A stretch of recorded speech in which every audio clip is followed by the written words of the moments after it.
पूनम शाम के वाह रंग भाई वाह, रंग बहुत छटा बिखेर पूनम शाम के। बढ़िया बढ़िया। आए एक भंवरा आज मोर घर में, लाए है संदेश अपन संग में धर के। सबे गोपियां मिल चलिन कृष्ण संग में, रास ये रचाए लगिन सब गोपी श्याम संग। बढ़िया रास बढ़िया ये बढ़िया, रचाए लगिन सब गोपी श्याम संग। बहुत सुंदर। गौरा जी के संग में भोला भी आए हैं। वाह भाई वाह, गौरा जी के संग में भोला भी आए हैं। देख के मगन भये रास सुंदर श्याम के। वाह भाई देख वाह, के बढ़िया बढ़िया। मगन भये रास सुंदर श्याम के। रोक नहीं पाइच भोले नाथ अपन आपला, गोपियन के रूप धर के नाचे घन श्याम संग।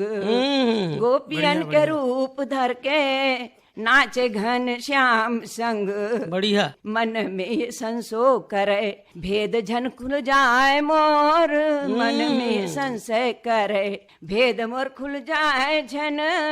रास में मगन हो गए कृष्ण के साथ में। महुआ खो गयो कुछ क्षण भर उहा। महुआ खो गयो कुछ क्षण भर उहा। जोड़ी क्या बने सुंदर श्याम घन श्याम के। जोड़ी का बने श्याम सुंदर श्याम के। आए हे एक भौरा आज मोरे द्वार में, लाए है संदेशा अपन साथ सुंदर साथ में। लाए है संदेशा अपन साथ सुंदर श्याम के। भंवरा जो है श्याम सुंदर के संदेश कैसे लाए है गोपी मन के, ये बड़ा सुंदर बातचीत कविता के माध्यम से हमारे दीदी राधिका वर्मा जी करे हैं। और अब मैं यहाँ न्योता देत हूँ हमार वरिष्ठ कवि श्री जगदीश देशमुख जिला, वो अपन रचना हम सबला सुनाही। बसंत ऋतु के जब आगमन होते तो ये बसंत ऋतु में ज्ञान की देवी सरस्वती जी के भी पूजा होते ये बसंत ऋतु में। हाँ। और पूरा प्रकृति में माँ सरस्वती के आशीर्वाद से कवि मन अपन रचना ला अलग अलग ढंग से लिखते। ये बात ला मैं ये रचना ला मैं माँ सरस्वती ला अर्पित करत हूँ। स्वागत स्वागत स्वागत। सरस्वती मैया मोला तहर ज्ञान दे। सरस्वती मैया मोला तहर ज्ञान दे। बढ़िया। मोरी अंधियारी मनला, मोरी अंधियारी मनला उजराय के वरदान दे। सरस्वती मैया मोला तहर ज्ञान दे। सरस्वती मैया मोला तहर ज्ञान दे। बढ़िया। दोनों हाथ जोड़ के मैया पैया तोर लागत हो। दोनों हाथ जोड़ के मैया पैया तोर लागत हो। ज्ञान और भक्ति के भीख मैं हर मांगत हूँ। बहुत बढ़िया। दोनों हाथ जोड़ के मैया पैया तोर लागत हूँ। ज्ञान और भक्ति के भीख मैं हर मांगत हूँ। बढ़िया बढ़िया। तोर चरण के मोला, तोर चरण के मोला निस दिन ध्यान दे। वाह वाह वाह। वाह। सरस्वती मैया मोला तहर ज्ञान दे। सरस्वती मैया मोला तहर ज्ञान दे। मोरी अंधियारी मनला उजराय के वरदान दे। अच्छा। सरस्वती मैया मोला तहर ज्ञान दे। हंस के सवारी मैया बिना के बजैया। हंस के सवारी मैया बिना के बजैया। सुर और ताल के सुगर कंठ के देवैया। सुर और ताल सुगर कंठ के देवैया। मोर अधम रह जिंदगी में नव सुर तान दे। सरस्वती मैया मोला तहर ज्ञान दे। अच्छा।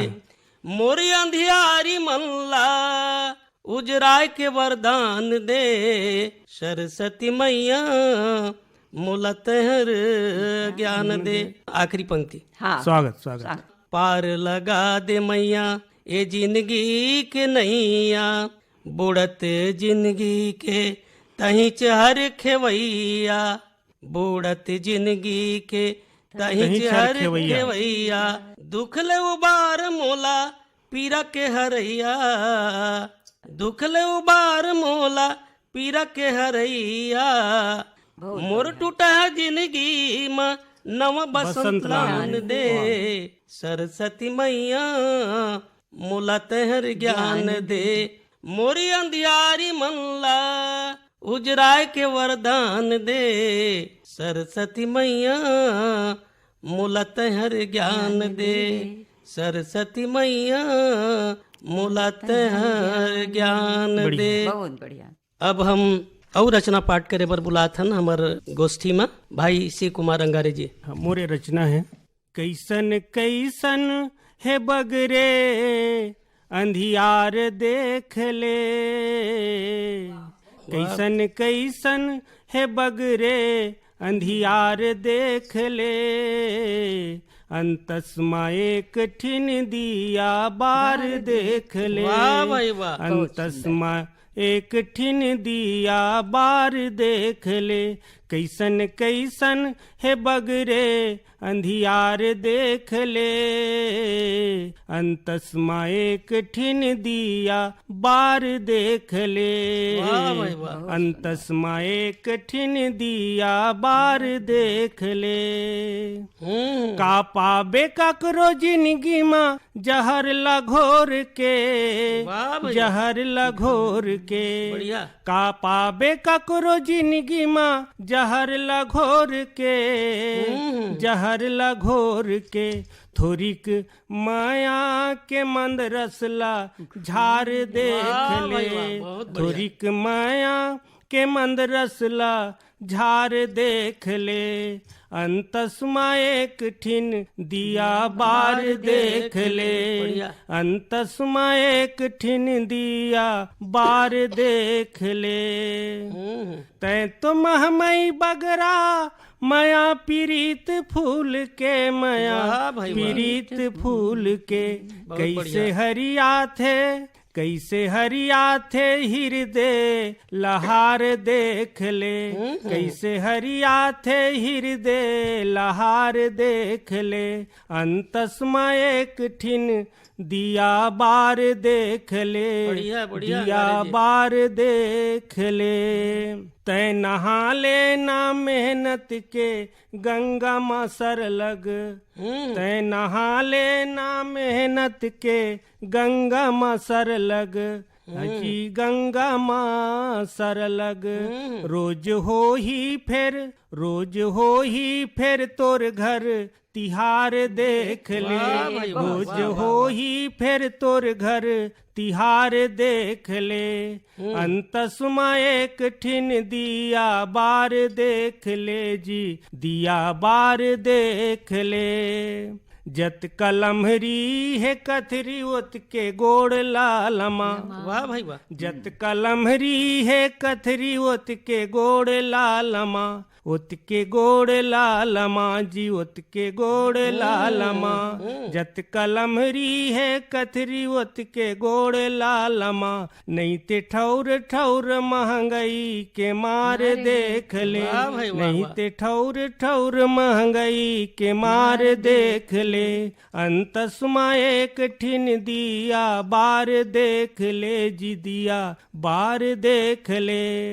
ककरो गलतीला घेरी बेरी अंगरी माँ झनगिन, वाह भाई वाह, ककरो गलतीला घेरी बेरी अंगरी माँ झनगिन, हाँ जी अंगरी माँ झनगिन, ये जी अंगरी माँ झनगिन, पहली अपन कर्म धर्म ला सुधार देख ले, पहली अपन कर्म धर्म ला सुधार देख ले, अंतस्मा एक ठिन दिया बार देख ले जी, दिया बार देख ले, बढ़िया बढ़िया अंगारे जी। तोर यौ मोर धर्म माँ कतेक झिका तानी है, वाह भाई वाह, तोर यौ मोर धर्म माँ कतेक झिका तानी है जी, कतेक झिका तानी है, तैं तो मन खेपन के आरती उतार देख ले, तैं तो मन खेपन के आरती उतार देख ले, अंतसमय कठिन दिया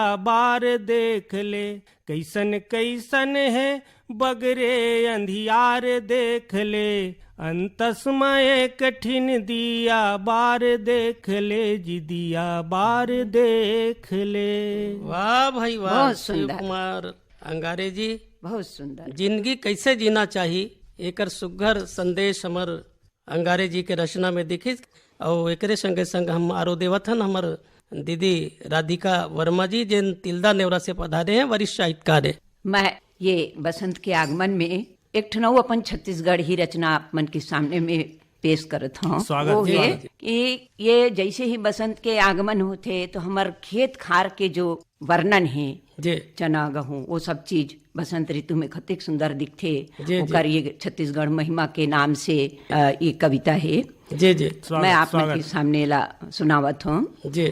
जेकर हरियर के लुगरा पहचान है रे, वाह जेकर भाई वाह। हरियर के लुगरा पहचान है रे, मोर छत्तीसगढ़ भुइया महान है रे, बढ़िया, बढ़िया। मोर छत्तीसगढ़ भुइया महान है रे, चारों कोती जंगल झाड़ी जिहान जय मोटर गाड़ी, चारों कोती जंगल झाड़ी जिहान जय मोटर गाड़ी, बीच बीच में खेत खलिहान है रे, मोर छत्तीसगढ़ भुइया महान है रे, बीच बीच में खेत खलिहान है रे, मोर छत्तीसगढ़ भुइया महान है रे। बढ़िया।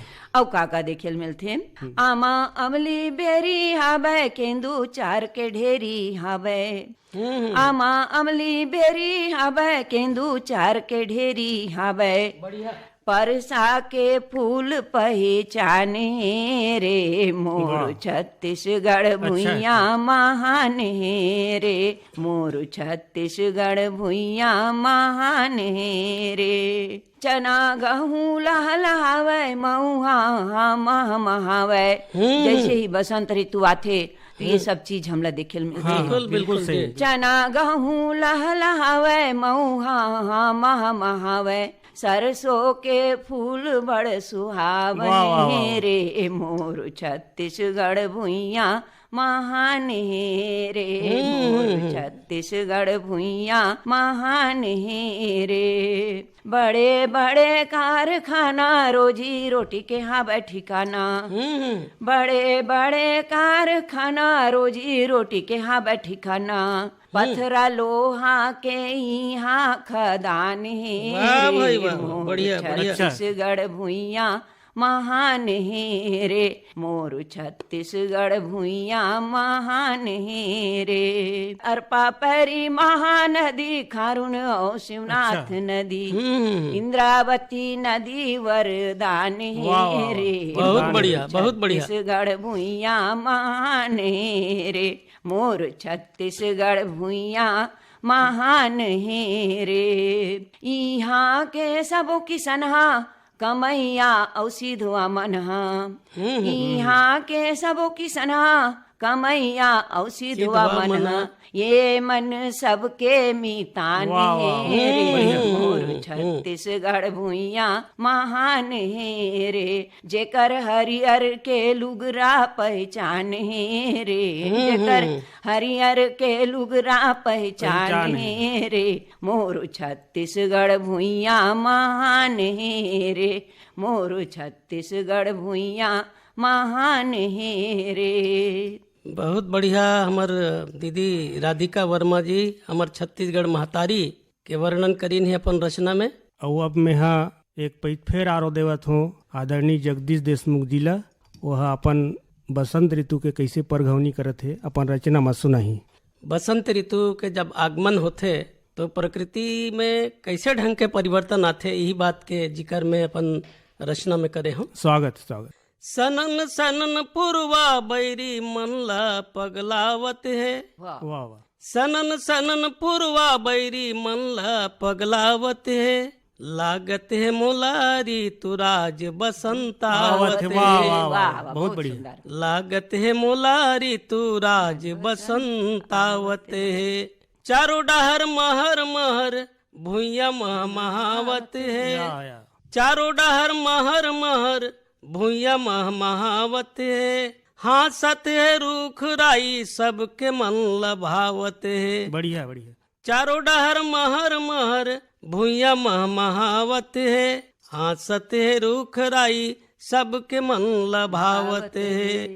लागत है मोलारी तू राज बसंतावत वाह है। वाह वाह, बहुत बढ़िया। लागत है मोलारी तू राज बसंतावत है। फूल फूल माँ बैठ बैठ के भौरा मन गुनगुनावत है। बहुत बढ़िया। फूल फूल माँ बैठ बैठ के भौरा गुनगुनावत है। झर झर झरना माया के गीत गावत है। बहुत सुंदर। झर झर झरना माया के गीत गावत है। मचल गे है ताल तलैया मचल गे है ताल तलैया फगवा राग सुनावत है। बढ़िया। लागत है मोलारी तू राज बसंतावत है। क्या बात है देशमुख जी। लागत है मोलारी तू राज बसंतावत है।